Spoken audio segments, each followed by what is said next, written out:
윤석열 한국 대통령이 8.15 광복절을 맞아 북한이 핵 개발을 중단하고 실질적인 비핵화로 전환할 경우 북한 경제의 획기적 개선을 위한 담대한 구상을 거듭 제안하고 구체적인 내용도 밝혔습니다. 대통령실은 북한이 진정성을 갖고 비핵화 협상에 나선다면 협상 초기 단계부터 지원 방안들을 강구할 것이라고 밝혔습니다. 첫 소식 조상진 기자가 보도합니다. 한국의 77주년 광복절을 맞아 윤석열 한국 대통령은 북한의 비핵화에 대한 의지와 구체적 방안을 제시했습니다. 윤 대통령은 15일 기념식 경축사에서 북한의 비핵화는 한반도와 동북아 그리고 전 세계 지속 가능한 평화에 필수적인 것이라며 지난 5월 대통령 취임식 때 언급했던 북한에 대한 담대한 계획 구상을 다시 강조했습니다. 북한이 핵 개발을 중단하고 실질적인 비핵화로 전환한다면 그 단계에 맞춰 북한의 경제와 민생을 획기적으로 개선할 수 있는 담대한 구상을 지금 이 자리에서 제안합니다.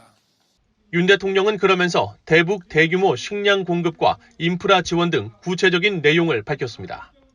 북한에 대한 대규모 식량 공급 프로그램, 발전과 송배전 인프라 지원, 국제 교육을 위한 항만과 공항의 현대화 프로젝트, 그리고 북한 농업 생산성 제고를 위한 기술 지원 프로그램, 병원과 의료 인프라의 현대화 지원, 국제 투자 및 금융 지원 프로그램을 실시하겠습니다. 윤 대통령은 이어 한일 관계와 관련해서는 보편적 가치를 기반으로 한 미래지향적인 관점에서 조속한 복원을 위해 노력하겠다고 밝혔습니다.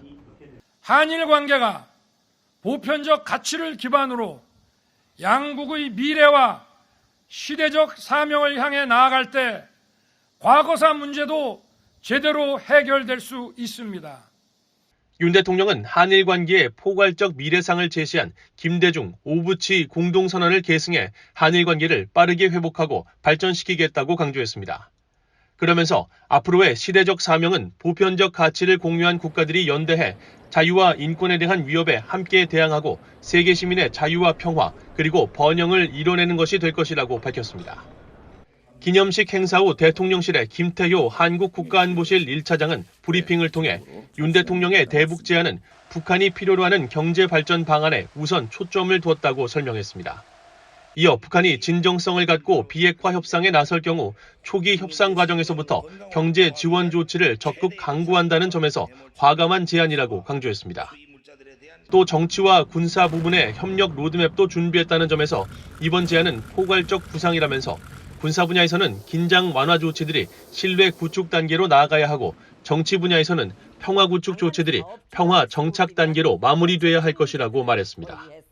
BOA 뉴스 조상진입니다.